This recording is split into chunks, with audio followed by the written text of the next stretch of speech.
Even have to share it out. So yay. Okay, we are live. So hey everybody, this is obviously Jennifer. Thanks for coming to my channel today. I have the amazing, the beautiful, the wonderful Lesley Goth with us again for another show. Her and I can talk about so many things for so long, and we can go in so many different places. We can do it all weekend thing, right?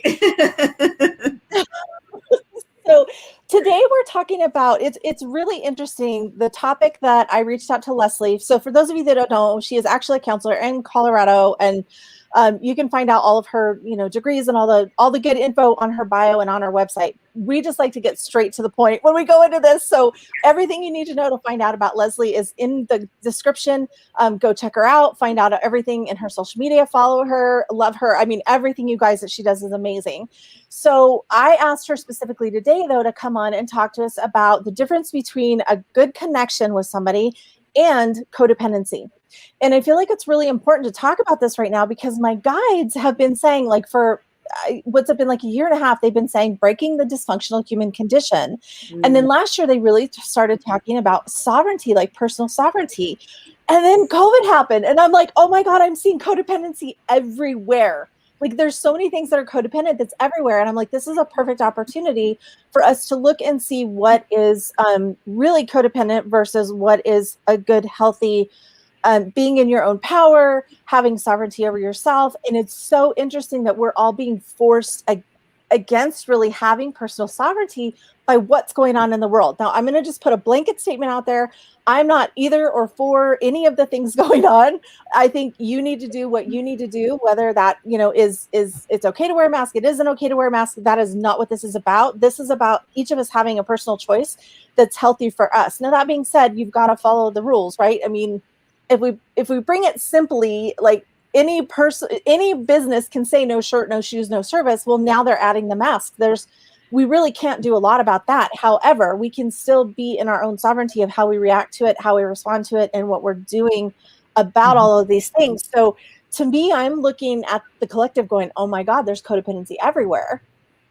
So I'm curious to see, how are you looking at this, and like, what are some really good tips and tricks? And let's have just we always do, but let's have another really deep, genuine conversation about what does it actually mean to be codependent, and what is an actually a healthy connection, right?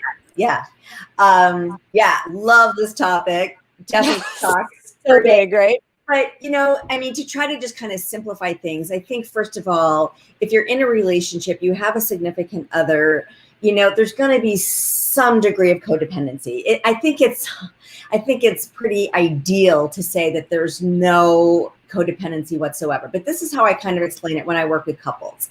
And you're this person, and your partner is this person. The idea is to be able to come together. Look how close these two people are. They're super, super close. But they're free to come and go as they need. They have individual power, like you said, individual sovereignty. They have boundaries, but they can come together and be really close, but they can be apart and still be well-functioning, empowered people. The problem with codependency, and I don't know if you can see both my hands, because like we were talking about, the camera's kind of... I know this camera is so different. So I apologize, everybody. I'm new to StreamYard, and I'm figuring out how the camera works because it's different. But with codependency, this is what happens. We are so entwined with our partner that there's no separate person here. These are two people completely entwined with the other person. One person cannot function without the other person. There's no empowerment. There's clearly no boundaries, right? And you don't have a separate sense of self that you can come and go, do the things that are right for you without your partner being severely impacted. So we also don't want to be really far apart. Now, on purpose, you cannot see my hands. That is completely detached, completely disconnected. That's not a healthy relationship. That's the other extreme of codependency of this. So the idea is to get to this, where you are, the definition that I use when I describe codependency is that you are needing this other person to make you okay. And that's right. That's a simple definition of it. Yeah. That's the way of looking at it. So you will do things to make sure that they're okay so that you're okay. Because if they're not okay, you are not okay. Right. And so again, no boundaries. Everything that's going on with this other person makes you or breaks you. Right. And it's a horrible way to live. And you're Right. so enwrapped in their emotions, their feelings, their experience that you lose your sense of self, what's right for you, what's good for you, what's healthy for you, because now it's all about this other person making you okay. Right. So for me, how I'm seeing this play out, so spiritually speaking, it's like being in your power, letting other people do what they need to do, and you doing what you need to do, knowing what's right for you, being in your own power. Yes. I'm seeing it play out in so many different ways in the collective, because if we look at that as a relationship, even with, maybe it's not a lover or significant other, maybe it's just you and others as a whole. I'm seeing people that are freaking out over stuff over the news. They're giving their power to what's going on the news and getting wrapped up into that, and creating this codependency with what's going on out there versus what's going on in here. And well, and that's the other thing. It's like because codependency is so much about control. And we feel like if we can control, again, this other person, whether it's your partner or, like you said, the collective, if we can have a sense of control over that, then again, we are okay. But we cannot control whether it's your partner or the collective. That is beyond our boundary. Right. That's not healthy for us to need or want or, act in a way that we have to control other people, places, or things. So that will always create a sense of anxiety. It will always create angst. It will then lead to helplessness when we realize that we can't really control anything outside of ourselves. And then helplessness leads to depression. And it's the shit show that we're in, right? Anxiety and depression is through the roof, right? Yes. So, yes. Yeah. So I see a few people that are on. So if you guys are on and you have a comment or a question, go ahead and do those in the comments, because I think I've got it set to where I can see. So if you have questions, we'll be able to answer them while we're on this live stream. Right.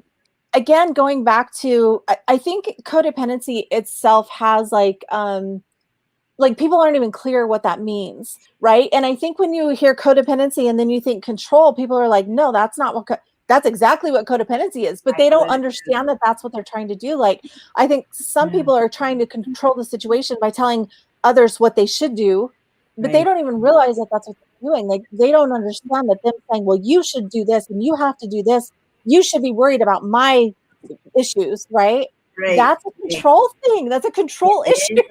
It is all about control and reining in that need, like that, to create your own sense of order.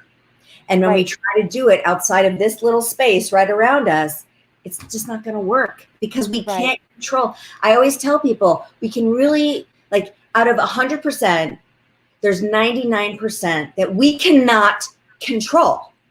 Right. 1% we can, and that 1% is ourselves. Right. How we react, how we respond, how we show up, how we take care of ourselves, right? How we let other people show up the way they need to show up, be who they need to be. And that creates a lot of chaos, right? Because we can't control that. So codependency can happen with our children. It can happen with our partners. It can happen with our friends, coworkers. I mean, it's an epidemic. I agree. And it's so funny to me that that's, my guides had brought this again last year. Now, I wrote my first book was all about what do you want and how do you stand in your power and let go of everything else that everybody says you should do. Like, you have to be in your own power and decide for yourself.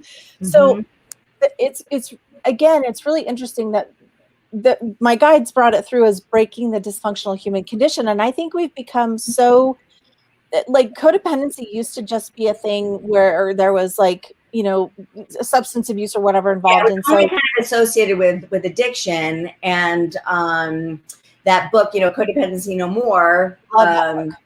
Beatty, what's her first name? Melody Beatty. Yeah, great book. Classic book. Everyone should read it, no matter what. And but yeah, it was very associated with addiction, and that's why, again, people don't think they're codependent if they don't have an addiction. Right. So it's really interesting to me too. I feel like personally, I see it across the board. Like, I think as a whole, especially in the States, like, I have to speak just from the United States because that's where I see it and that's where I live. But I think think it's everywhere. I don't think it's just the United States, because my No. guides have been saying everything that we're going through is the entire, like, this is the whole world. This is not just about what's going on in the States or Absolutely whatever true. country you're in. Like, everybody on the planet is going through something similar right now. And Absolutely. so I'm seeing the quickest way that I can say being in your power is, and not being a victim, is where you're like, okay, well, that's what they're going to do, but I'm going to do this. And so instead of telling somebody they have to do this, like, and I hate to get, like, I don't want to get political, but the vaccines and the masks and all of that is giving us a perfect example right now of how people are showing victimhood and codependency. And again, I'm not either way. I think you have to decide for yourself whether you do or do not want a vaccine, and I think you have to decide for yourself whether you do or do not want to wear a mask. Again, you have to follow the rules. So but when you get outside of that and you say, no, you have to wear, Lesley, you have to wear a mask for me because I don't want you to make me sick. That's total victimhood. And people aren't like, it doesn't make sense in your mind because you think you're trying to do what's best for everybody, but really what you're trying to do is boss somebody else around and tell them what to do. It's Right. yeah, I mean, it's because this is such an emotionally charged issue in particular. Right. Well, and I mean, it's just like you said earlier, it's a shitstorm because it's political. It's beyond math.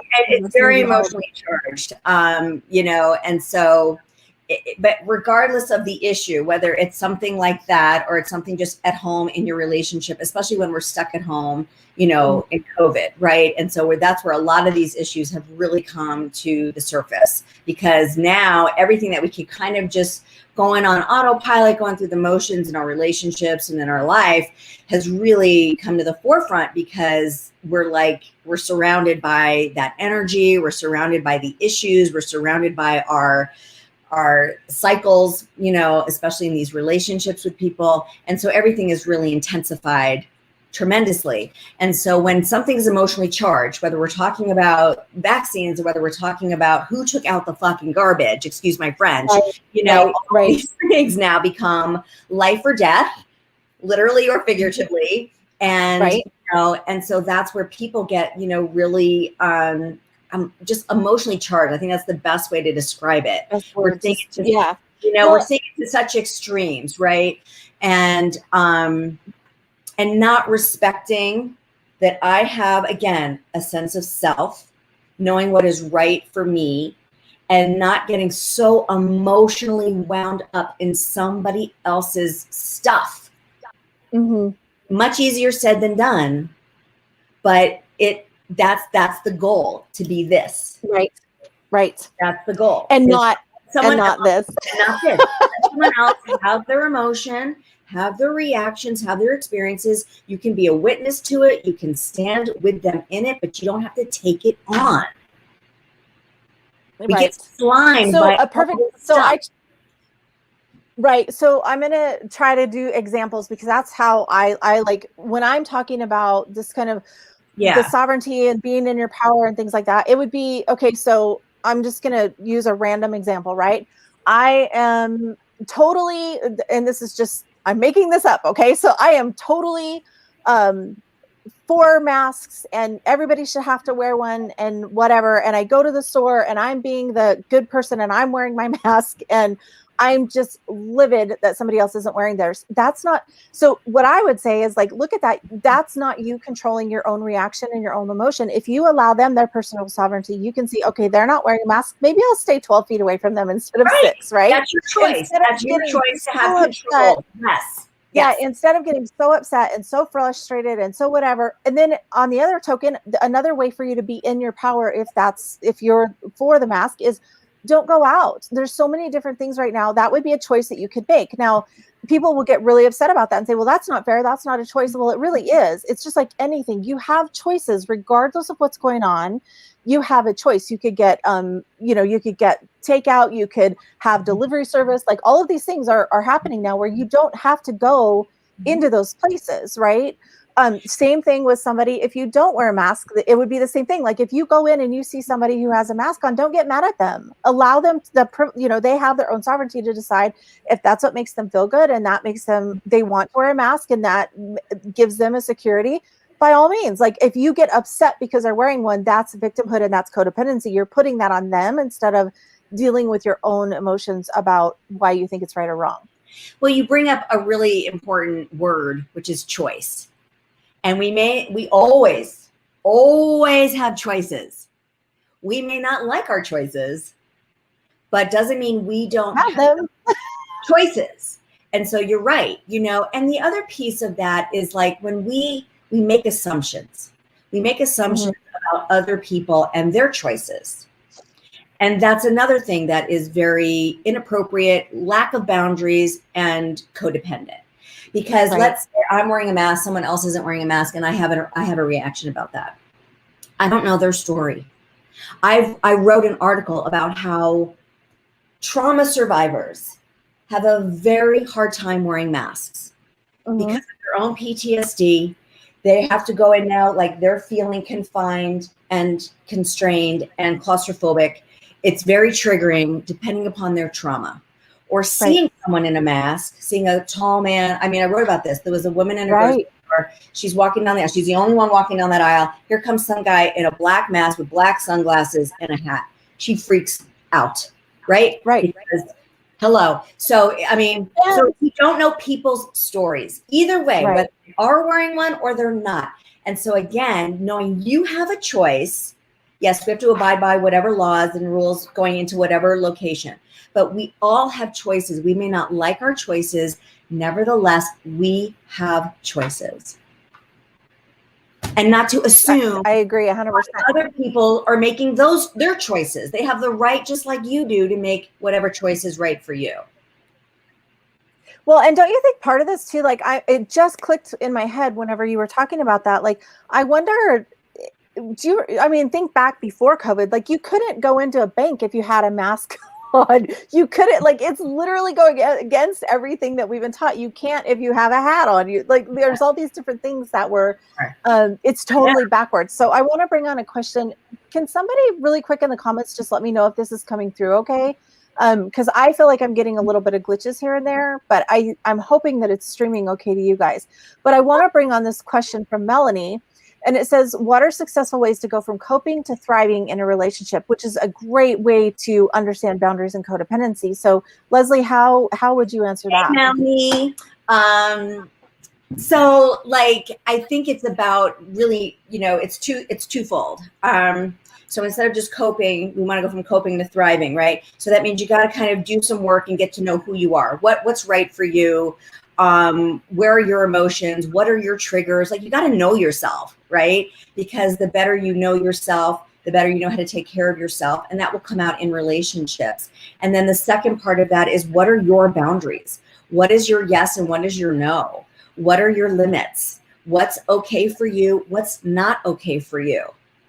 And there's no judgment on those answers to those questions. Whatever's right for you, great. Whatever's not right for you, great. Right? And so really knowing yourself, and therefore then knowing what your boundaries are, your space right here, then that's what's going to, equip you to let someone else have their stuff and you have your stuff, and they're separate. That answered the question. That was a good question. Well, okay. So I hope my husband doesn't care. I'm going to tell on him a little bit. So when we were first married, we've been married a long time. So we've been married like 26 years already. But I can remember, and I don't remember how many years ago this is, but like I started working on my own, understanding what codependency is, understanding what boundaries is. Like I literally started that work probably 15 years ago. Right. So we've been married a few years, and this is actually on me, but it's something he used to do that used to just trigger the shit out of me. And finally, once I learned boundaries and codependency, we were able to have a conversation about it. And it's like, he totally had no idea. Right. So simple things like, and I hate to pick on men. Like, I'm not saying all men are doing this, but it seems to be a typical thing where they walk in and they just drop something like either on the table or the counter, or like my biggest thing that used to drive me crazy was leaving his socks in the living room. So like I would get instantly just pissed because I'm like, he has no respect for me. Does he not know that I'm already picking up all of this stuff? Does he not ever like realize that this causes extra work for me? He had no idea that I was feeling those things. right? But me being in that codependency space and not having any boundaries, I was not smart enough to just say, hey, do you know that it really bothers me when you leave your socks on the floor? It makes me feel like you don't care about me. And Yeah. of course, that was not his intention at all. Like he totally, that was not even remotely in his radar. But it took us how many years to get there? Like we had been married 10 years before I finally was able to say, hey, by the way. Yeah. Well, you bring up a really good point, because when we're so like this with someone else, they do something and we make it about ourselves. Yeah. And right? Him Yeah. leaving socks out had nothing to do with me, right? It had nothing to do with you, but because of your history and your childhood and your wounds, we tell ourselves stories. When we get triggered, right, we tell ourselves stories that align with the messages that we got growing up, right? So with you, it's the socks on the floor. With me, it's I don't want to call my husband. I know. I'm like, my poor husband. God bless him. He's going to be okay with it, I was going to say something, like, no, I'm not going there. I can't do it. So, yeah. So, like we all have these things, and and then like the story I tell myself is, I don't matter. I am so, I don't even exist. What I want, it doesn't even matter. And that's the story I tell myself. And so similarly, that's not even on his radar. It's just his own ADD, his own stuff that has nothing to do with me. And we do that. So to know what are your stories, right? And that's what I mean by like doing your own work. You did your work. I've done my work, right? Like do your own work. Know what are those stories that you tell yourself. And it's great to tell your partner, whoever you're getting triggered by, to say, hey, this is the story I'm telling myself right now. Would you mind just picking up your socks? Like, that'd be awesome. Thanks. And then it's not right? Yeah. Well, and it's so funny because now it doesn't even bother me. Like now I'm like, oh, well, he was, and I'm like, okay, he had a long day. When you can take it off of, because it's not about you. He doesn't care what I'm doing. He doesn't care how hard I work at this house. He doesn't care how much I do all the time. Like that wasn't it at all. When I was able to get out of my own pity party and my own victimhood, I'm like, he had a really shit day at work. And like, that was one extra thing that he just needed to be able to unwind, go take a shower, clean up, and go to bed. You know what I mean? So like, it has nothing to do with anything of any of it, but you can get wrapped up into, and this is what I call in my first book, The Nasty Little Mean Girl, these little things that are this voice that tells us all of these things that are totally not true. Absolutely. Right? Like none of that had any merit at all. My husband's awesome. Like we've been married for obviously this long. We figured out a way to almost laugh now about those things, but going through it in the beginning is really hard. And when you first start learning about boundaries and you first try to start setting boundaries for yourself, it can make other people angry because like you've never done that before, right? So, it will. It will. And people don't like those boundaries because they feel entitled to do what they need to do because they have their own stuff going on too. But it can be anything from like socks on the floor to then again, those more emotionally charged issues. And when those stories we tell ourselves get triggered, it's going to be, it could be a 10, whether it's socks or whether it's something much bigger.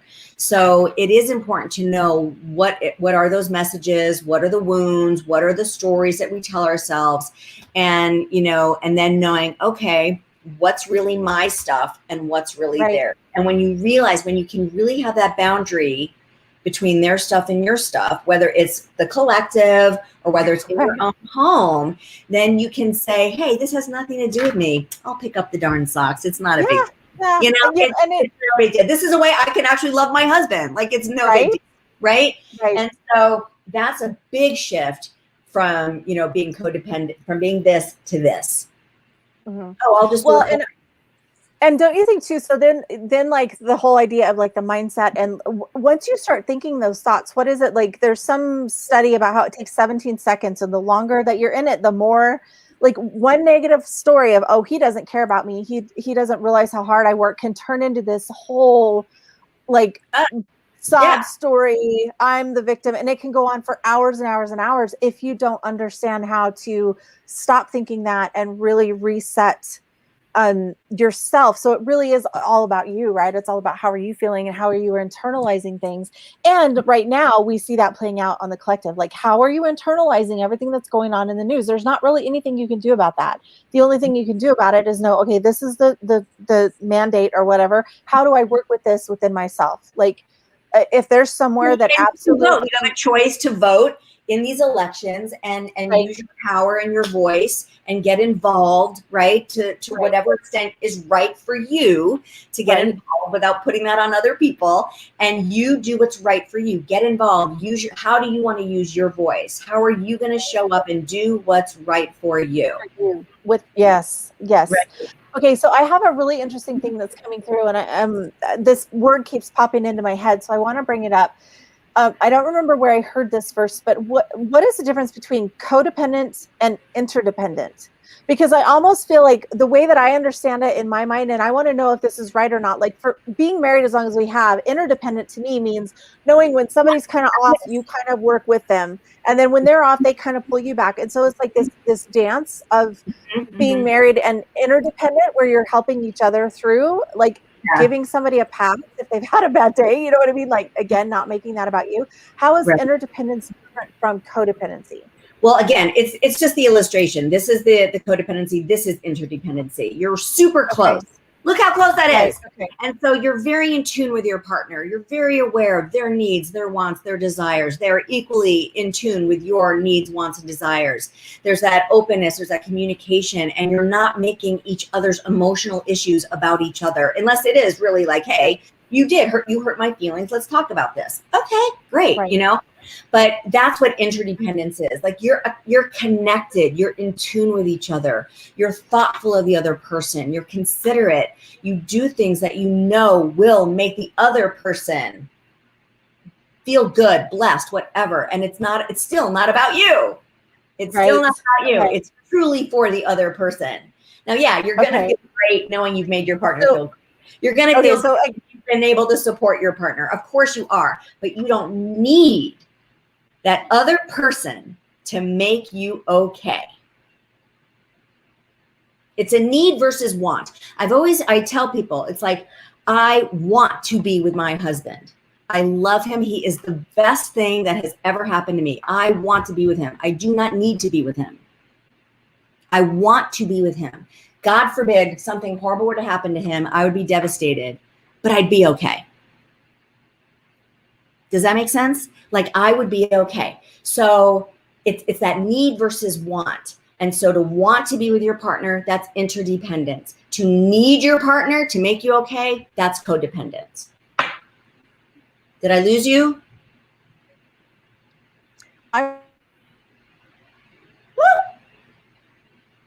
Where'd she go?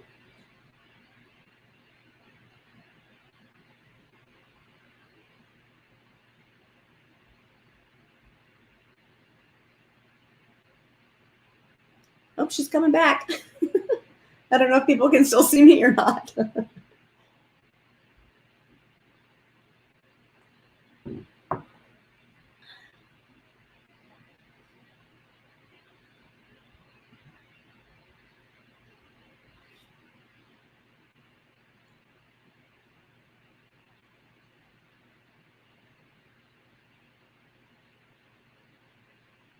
If anyone has a question for me, I don't know if you can see me or hear me still. If you have a question you want to pop out there, I'm happy to answer them.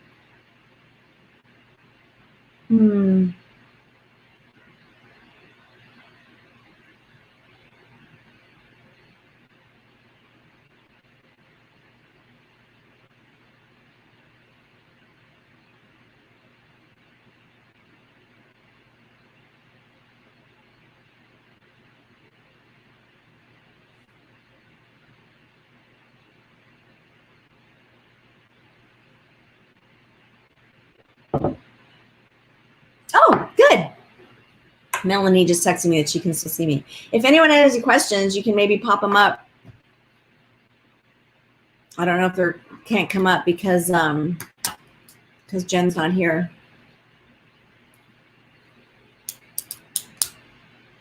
I'm hoping she's coming back. Don't pick your nose.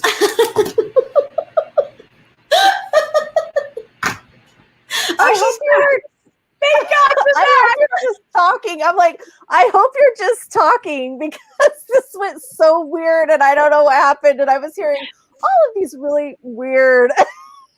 Somebody says Jen has left the RV. And you know what's so upsetting is that I was saying some really profound things. So I don't know if it got through. I think hopefully it still streamed you because it showed that you were still in. So hopefully it stayed on. Somebody let us know if it has. Yeah, I don't know what's going on. If you're watching, did you hear the part versus need versus want? Did you hear all that part? I don't know if that went through or not because I think you were frozen, Jen. Okay, well, I think it should still stream. Hopefully. Somebody said, uh-oh, and then somebody said, I can see you, and then Jen has left the RV. In the best Elvis voice. Well, I just want to, just in case it didn't go through, and if it did, I'm sorry to bore everybody, but I just want to recap this because I think it was important because talking about interdependence versus codependence, right? It's about need versus want. So do you need your partner or do you want your partner? So I think it's, important to understand, like, so I gave the example of my husband. Love him to death. He's the best thing that's ever happened to me. Like, I am so grateful to have him in my life. We've been through so much. I want to be with him. I do not need to be with him, but I want to be with him. And so God forbid if something were to happen to him and I were to lose him, I would be devastated. It would take me time, right? But I would be okay. And I know I would be okay. So I don't want that to happen. I want to be with him.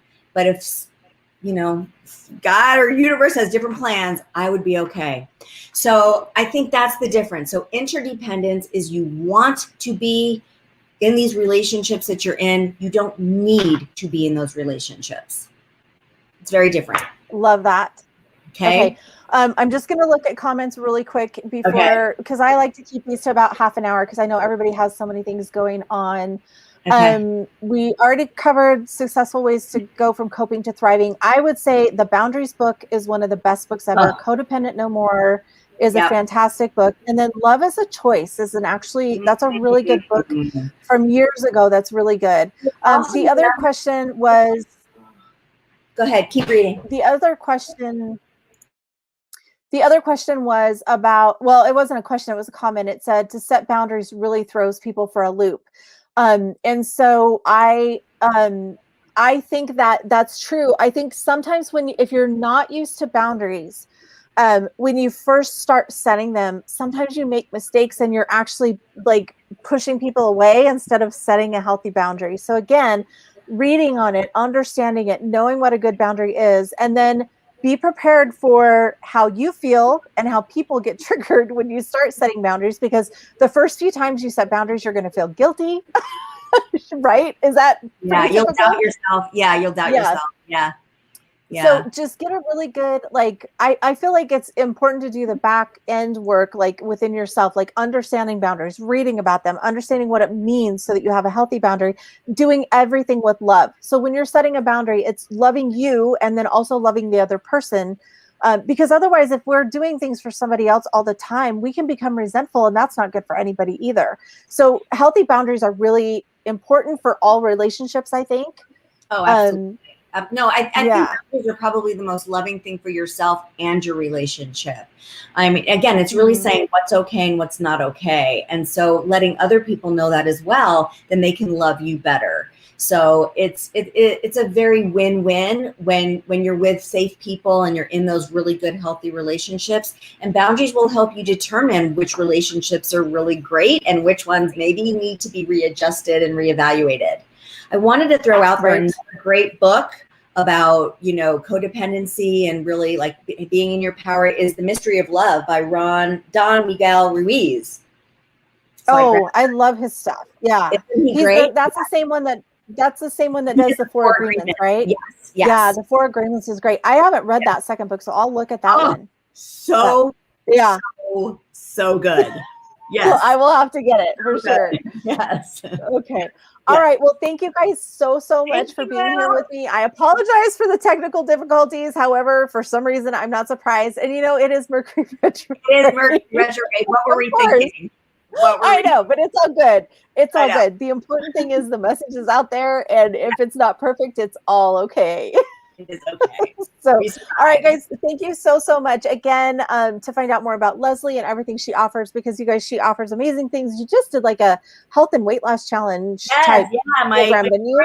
My doors are open. They close on Sundays, so if people want to know Okay. more, check out the link tree. Well, Yeah. and I've seen already some of the testimonials about that, so I'm super excited for that. I know we talked about it last time you were on. So Yes. anyway, lots of love, you guys. Thanks again, Lesley, for coming Thanks, on, Jennifer. and we will talk to Anytime. everybody later. Bye.